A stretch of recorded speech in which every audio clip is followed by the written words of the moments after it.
Moi c'est Guillaume, je suis gay et j'ai été très longtemps sexuellement bloqué. Ce podcast c'est comme un guide, chaque épisode t'aide à sortir du non-dit, entendre tes désirs et donne des conseils pratiques pour ta vie sexuelle ou amoureuse. J'autoproduis ce podcast, c'est mon métier et je dépends des contributions des auditeurs comme toi. Alors va faire un don sur le site du podcast ou regarde ma petite tête sur mon Instagram ou les infos pour rejoindre une rencontre entre auditeurs près de chez toi. Tu tapes bit, c'est bit sans e.ly/comment devenir dans ton navigateur. À la toute fin de cet épisode, je t'en dis plus sur les coulisses du podcast et comment la communauté des auditeurs peut t'aider. Place à ton épisode, bonne écoute. Le podcast part au Québec, fin août 2025. Mon plan logement vient de tomber à l'eau, alors j'ai besoin de ton aide. Si tu es québécois ou si tu connais des gens au Québec, partage mon appel pour trouver un logement pas cher, des témoignants et des assos partenaires. J'ai vite besoin de caler tout ça avant que les prix du billet et des logements s'envolent. Toutes les infos sur actifoupacif.com/Québec. Merci. Allô ? Oui, salut Mathieu. Bonjour Guillaume. C'est Guillaume à l'appareil.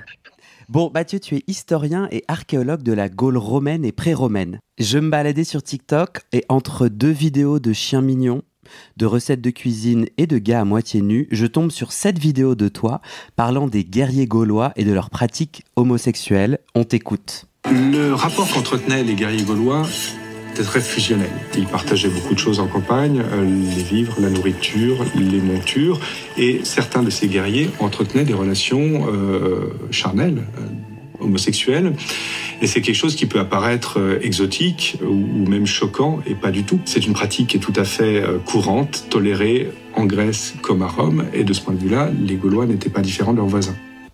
Alors c'est tiré du documentaire Notre Histoire de France auquel tu as participé, c'est sorti en octobre 2024 sur France Télévisions.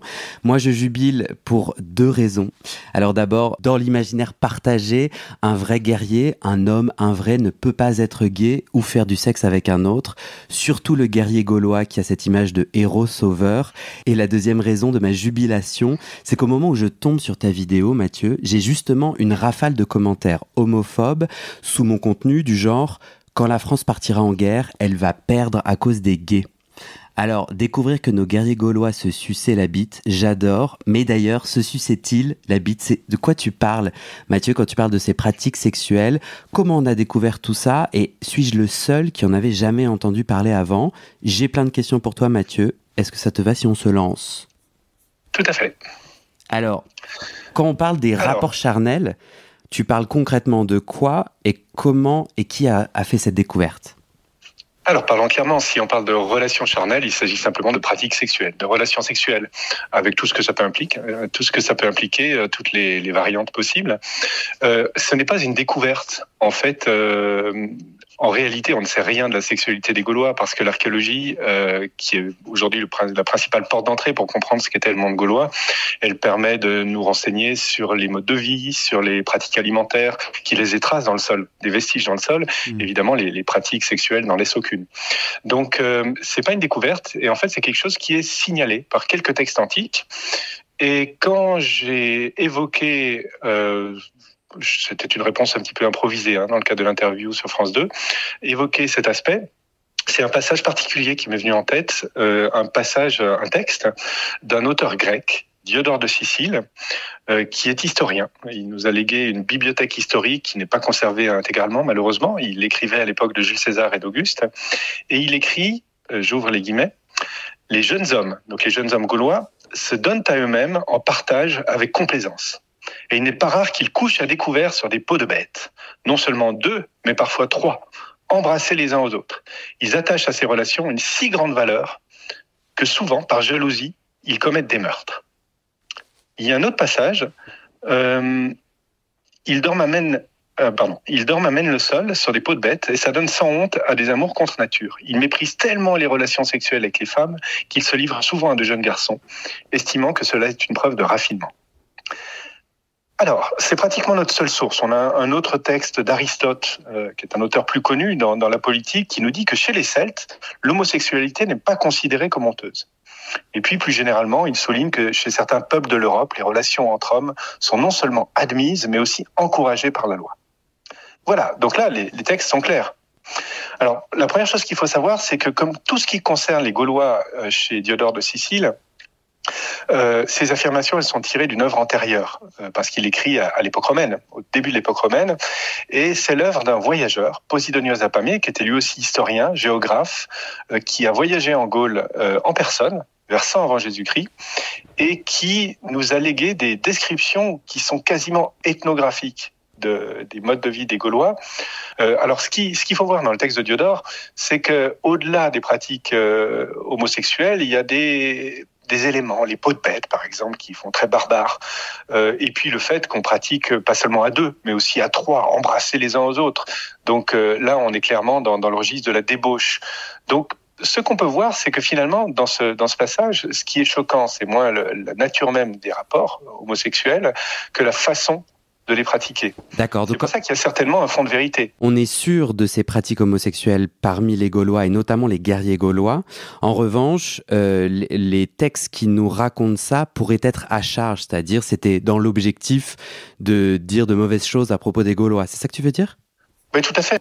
Mais ce qui est intéressant, c'est que les textes insistent sur le fait que c'est une pratique courante chez les Gaulois et elle était tout aussi courante chez les Grecs et chez les Romains. C'est ça le point d'accroche. Est-ce que c'est une nouvelle information ou pas ? Pas du tout. Mais c'est une information qui évidemment n'est pas très valorisée dans les livres d'histoire, et dans l'imaginaire collectif qui entoure les Gaulois, de ces farouches guerriers résistants, très virils, cette image est aussi un cliché, elle relève complètement du cliché. Et tu sais pourquoi on en a peu ou on en parle peu ? Parce que ça ne colle pas au roman national, justement, d'un peuple fier, farouche, résistant. C'est une idée qu'on trouve déjà dans l'Antiquité, l'idée que ces Gaulois sont des barbares mal dégrossis, mais ils ne sont pas touchés par les vices de la civilisation grecque ou romaine, notamment par les orgies, par la pratique des bains, et ce genre de choses. Donc ça convient bien à cette image d'un Gaulois pur, noble et viril, telle qu'elle est colportée dans les manuels d'histoire et puis dans la littérature populaire depuis plus d'un siècle. Tu m'as dit, cet extrait-là qu'on vient d'écouter, donc c'est une vidéo TikTok sur les réseaux sociaux, c'est un extrait du documentaire dans lequel toi tu es. Tu m'as dit que cet extrait avait fait polémique, tu veux m'en dire plus ? Alors, il a fait polémique, il m'a valu quelques messages assez désagréables. C'était tout à fait prévisible. Moi, je ne l'ai pas fait à dessein par provocation, mais parce que ça relève des choses qui sont tout à fait normales et naturelles quand on connaît un petit peu cette époque. Et effectivement, je me suis rendu compte que c'était un point d'achoppement avec notamment, disons-le clairement, une frange très droitière de l'audimat qui a évidemment sauter sur cette série de documentaires qui relève du roman national. On parle de grands personnages, Vercingétorix, Clovis, Jeanne d'Arc, et avec évidemment un imaginaire, une image préconçue, qui a été un petit peu bousculée par cette petite phrase qui a fait effectivement beaucoup parler d'elle. Je crois même qu'elle a été citée sur le quotidien.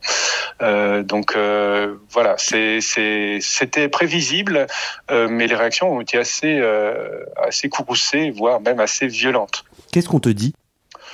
On me dit que c'est n'importe quoi, que parmi les arguments qui reviennent le plus souvent, c'est que l'archéologie elle ne permet pas d'aborder ces pratiques, ce qui est tout à fait vrai, que les Gaulois n'écrivaient pas, donc on n'a pas de textes gaulois qui peuvent le confirmer, ce n'est pas faux, mais tout ce qu'on a, ce sont ces textes en grec ou en latin qui nous parlent des Gaulois, qu'on peut compléter avec les découvertes archéologiques, et de mon point de vue, il n'y a absolument pas de raison de douter de cette affirmation de deux auteurs, en plus, Diodore et Aristote.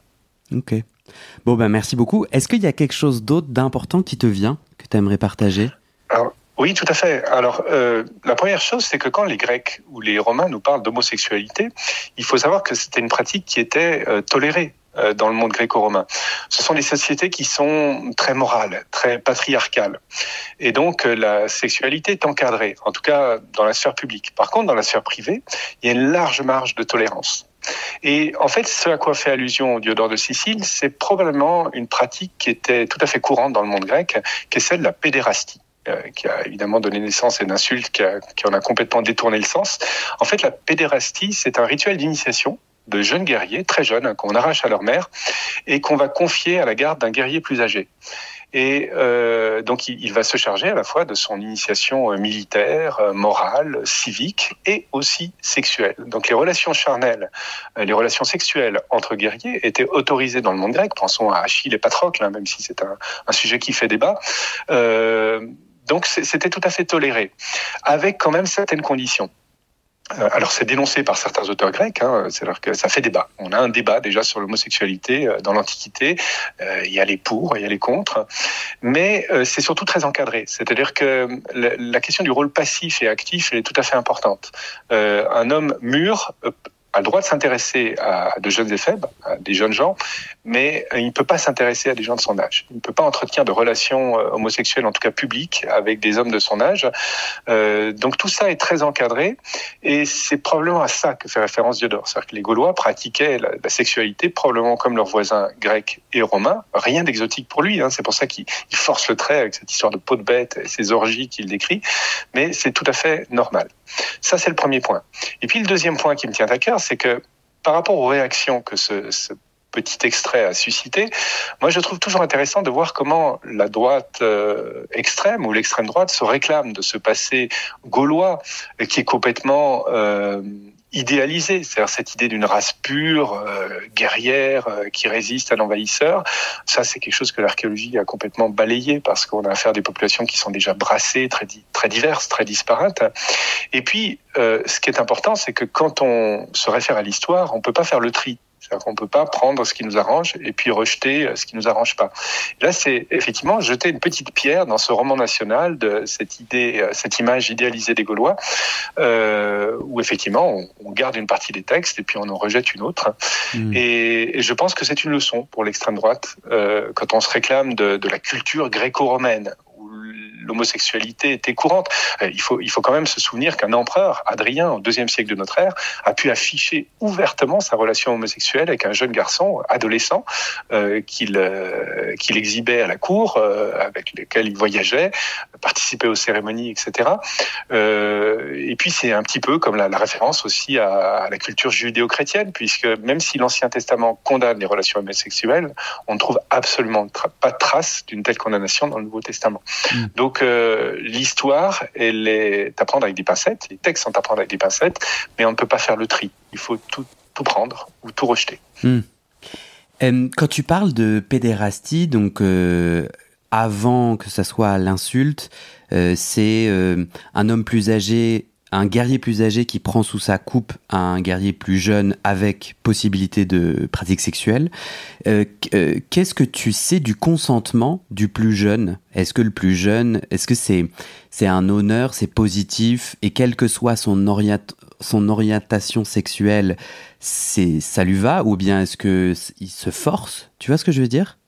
Alors c'est très difficile à dire, il doit y avoir beaucoup de situations individuelles là derrière, mais ce qu'il faut savoir, c'est que la pédérastie est presque une institution. Donc c'est tout à fait normal pour un jeune garçon de rentrer dans la vie adulte par ce moyen-là, par ce biais-là.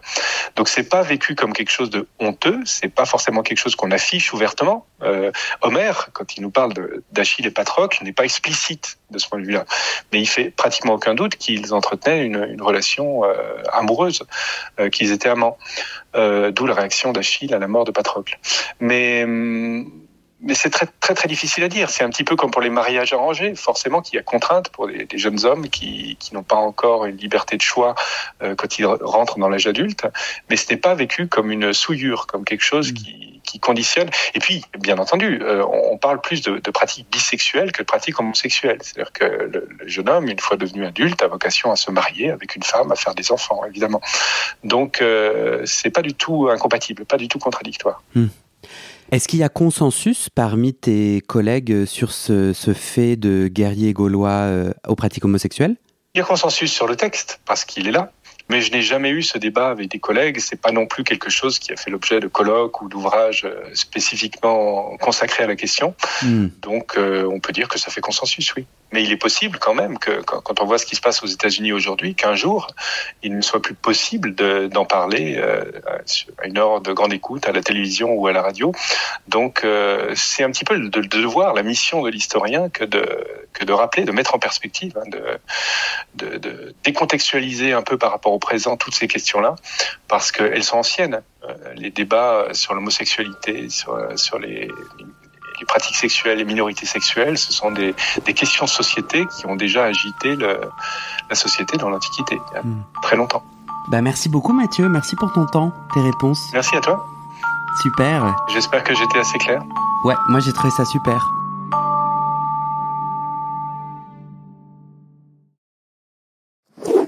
Surprise, je te fais gagner le livre enquête, ce que Grindr a fait de nous, ça vient de sortir, c'est simple, tu vas sur le site du podcast, tu remplis un mini formulaire, je tire au sort 20 gagnants-gagnantes et les éditions JC Lattès t'envoient le livre chez toi, où que tu habites dans le monde. Et attends, on te pompe aucune info, vraiment c'est juste un concours. Et comme la plupart d'entre vous auront la flemme de remplir le formulaire, si tu le remplis, tu as vraiment des chances de gagner. Direction le site du podcast pour tenter ta chance ou participer au live que j'organise avec l'auteur à Paris courant avril 2025. bit.ly/comment devenir. Et maintenant, je te donne les dernières infos sur les coulisses du podcast et comment la communauté des auditeurs peut t'aider. Mais d'abord, on doit parler sous. Ce podcast, c'est mon boulot à temps plus que plein et j'ai pris 2 décisions. Première décision, je ne veux pas rendre le podcast payant. Je veux qu'il reste accessible. Deuxième décision, je ne veux pas non plus de sponsors commerciaux. Vous vendre du lubrifiant ou des godes que j'utilise pas, non merci. Je limite mes sponsors à des assos ou aux services publics dont je porte déjà les messages de santé, mais bon, ça réduit beaucoup mes possibilités financières. Donc je dépends de vous, mes petits auditorices. Depuis 1 an, je cherche 400 auditeurs, auditrices qui peuvent me donner 5 € par mois pour que ça me fasse un gros SMIC, une sécurité financière minimum. Le pari est risqué, demander des sous pour un podcast gratuit dans une culture francophone qui n'a, il faut le dire, pas l'habitude de soutenir ses créateuristes de contenu, c'est pas facile. On est 180 sur les 400. Je galère à faire décoller tout ça, alors si tu aimes mon contenu et que peut-être même ça t'aide, rejoins les 400 maintenant. Direction le site du podcast, tu vas pouvoir donner via ma plateforme de dons ou en direct avec mon RIB par mois ou en une fois pour un soutien annuel. D'ailleurs sur 1 an, ça fait 60 €, en gros le prix d'une séance de psy d'1 heure. Tu n'as pas de sous, t'inquiète, je comprends, alors clique tout de suite sur s'abonner. Dans ta plateforme d'écoute, active les notifications pour recevoir le titre de l'épisode dès sa publication et mets 5 étoiles et un commentaire sur la page du podcast sur Spotify et Apple Podcast. Ces petites actions, ça pousse l'algorithme à proposer le podcast à plus de gens et ça m'aide à trouver des témoignages et des donatrices. Sur le site du podcast, tu trouveras notre annuaire collaboratif des soignants-soignantes gays ou queer-friendly. On se partage entre nous nos contacts des soignants avec lesquels on se sent safe, médecins généralistes, proctologues, psy, sexothérapeutes, etc. partout dans le monde. Tu trouveras aussi mes réseaux sociaux et ma communauté WhatsApp. Je te montre ma petite tête, je te raconte les coulisses du podcast. Souvent, je pose des questions pour des futurs épisodes, je demande de l'aide ou toi. Tu peux aussi m'envoyer des messages, par exemple des messages d'amour pour me motiver, ça me fait très plaisir. Tu trouveras aussi sur ce site la communauté Discord du podcast. C'est là où les auditeurs peuvent parler entre eux, peuvent parler des épisodes, de culture et aussi de sexe et de leurs sujets intimes. Pour découvrir tout ça, tu tapes dans ton navigateur bit, c'est bit sans e.ly/comment devenir. Merci à toi et à très bientôt dans tes oreilles.